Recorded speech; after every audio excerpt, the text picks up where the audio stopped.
Well, it looks like fan backlash won, and I guess in turn, so did we. After season 3, Wheel of Time is no more, and boy, I have been waiting to hear that.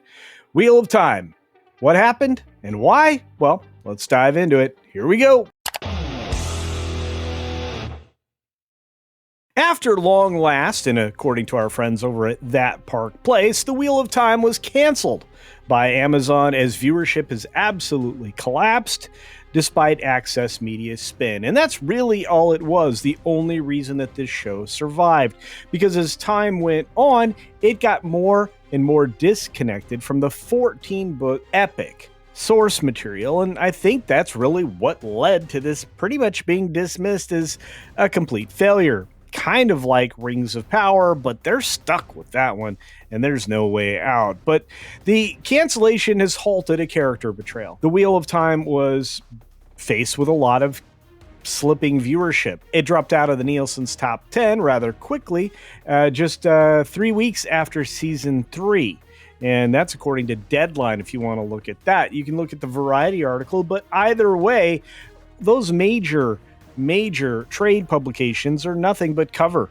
Nobody wanted this, and it wasn't even an attempt at fan fiction by the time we got to season 3, let alone season 2. Of course, Deadline broke the news in a classic PR-laced exclusive, which you knew was, gonna happen, claiming that the decision not to move forward with season 4 was due to financial reasons. Yeah, it didn't make sense to make anymore. I think season 1 was costing about $10 million per episode. Can you even imagine what season 4 would have cost per episode?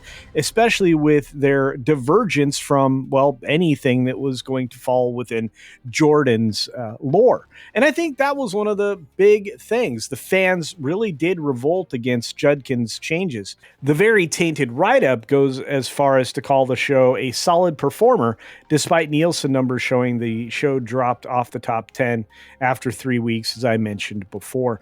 A major red flag for the show of this kind is that kind of budget, and that kind of budget, it won't last very long. You need to be like 1 or 2 million an episode, not 10. According to Marvin, the audience purely bailed, and you can't blame them.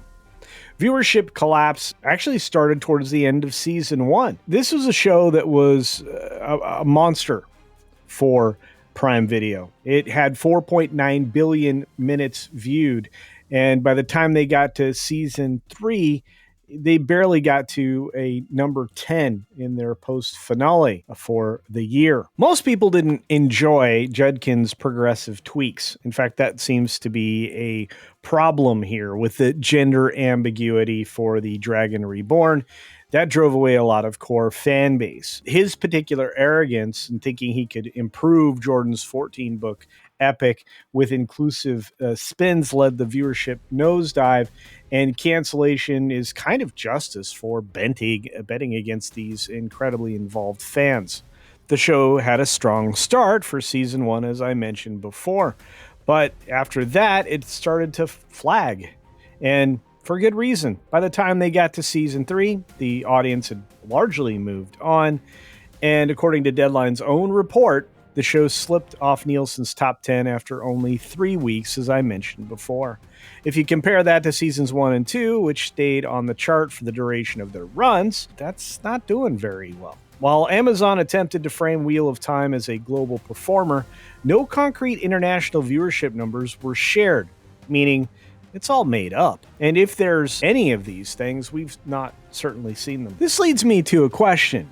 Is $80 million a season for woke trash worth it?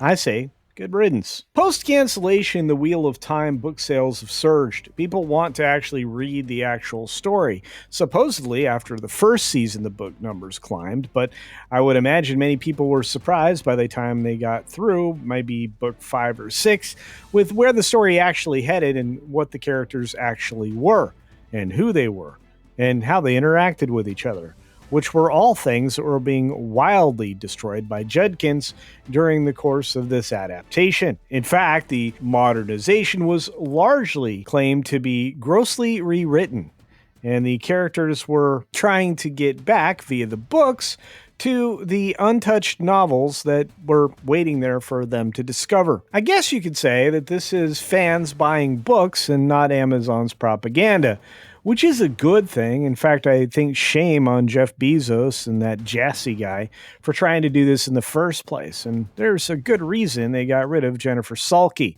She was pure poison for their video platform, indeed. And as Marvin says in That Park Place, fans rejected the woke reimagining. One major reason for the show struggling is it alienated longtime fans, at least most of them almost immediately, because of how different it was from the books themselves. From the start, Wheel of Time was labeled by many as another woke reimagining of beloved source material. The complaints were loud and consistent, and I know several of them, including Brahma Bull, which many of you will be familiar with. Race-swapped characters without lore justification.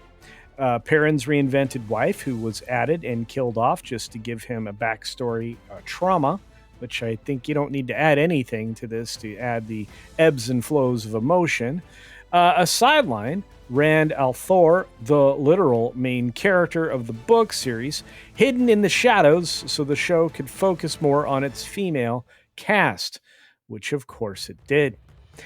Moraine and Lan's relationship was rewritten, reducing Lan to little more than a background presence, which is not the way the book is supposed to come across, and showrunner Rafe Judkins openly promoting representation over faithfulness to Jordan's lore, which, as I mentioned before, was more than a little frustrating to the core audience, the actual fans of the series. In fact, Marvin reports that the backlash was immediate and sustained. Book fans accused the show of disrespecting the source material and trying to ride the wave of modern cultural trends instead of delivering the story that they loved. That's a real problem. We've seen it again with the Rings of Power baloney sausage that nobody is even interested in anymore. Social media filled with posts declaring that the Wheel of Time was yet another casualty of identity-focused rewriting, much like Rings of Power and The Witcher, which The Witcher absolutely got destroyed. Viewers voted with their remotes, and Wheel of Time was canceled, and it may be just as simple as that. Ultimately, I think the failure here was the attempt to make this another Game of Thrones. It's not. Wheel of Time is completely different. And the fans just ended the reign of this particular Dragon Queen only 3 seasons in. Worse yet is the blatant damage control from outlets like Deadline. In its report, Deadline goes out of its way to act as an unofficial PR outlet, parroting claims that the show was creatively getting better every season. No, it wasn't. Rotten Tomatoes scores, which are ridiculous, inexplicably jumping from 81% in Season 1 to 97% in Season 3, which the only thing that would explain that, the only way you could explain that, would be from the sheer loss of humans watching the show and the sheer number of shills that were promoting it. And that seems to be the way that Rotten Tomatoes operates. That's why I focus on things like Criticless. Ultimately, the reason for the cancellation was simple, and we've laid it out here a few times now. It was buried well within the spin and in the cost of producing the show, which outweighed any of the returns they could possibly generate.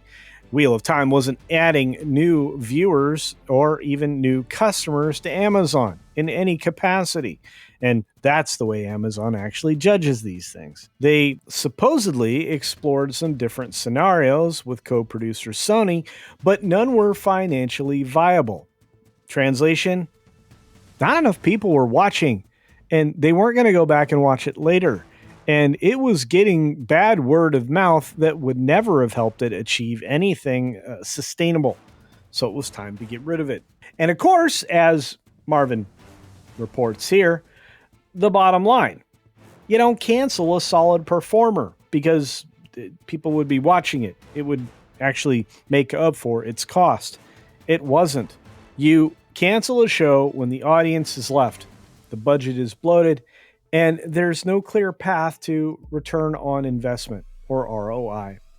That appears to be exactly what happened to Wheel of Time, and it was doomed to be so. at least in my estimation. When you take a look at shows like this, what is their normal path? 1, 2, 3 seasons. Sometimes, if you have, a bunch of octogenarians watching a linear network like CBS, you might be able to eke out 5 seasons with a terrible show like The Equalizer. And I'm not talking about the old Equalizer or even the rebooted films with Denzel Washington. No. I'm talking about Queen Latifah, who can't sprint, run, kick her foot above her knee, or any of the other things that they fantastically want you to believe that she was able to do in that show. So, despite Access Media trying to soften the blow with buzzwords like passionate fan base, read very few people, and global popularity, which they certainly weren't able to show in any capacity, the truth is obvious.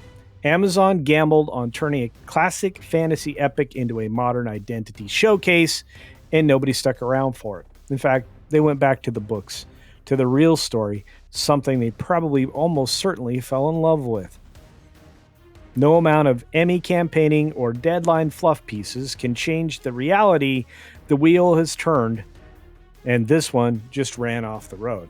I'd say it got completely off the wagon, fell into a million pieces, and was irreparable. And to be frank, most of the Amazon shows that they produce themselves or have a hand in creatively have been complete failures. You can just look at the ratings. Anyway, those are my thoughts for today. What are yours? Let me know your comments down in the comments section below, and double check while you're down there that you've hit the thumbs up button. Of course, always need that, but make sure you're still subscribed to the channel. We're on the path to 100K, and I can't do that without you or without your friends and family members and anybody you can drag along to make sure they subscribe to Culture Casino.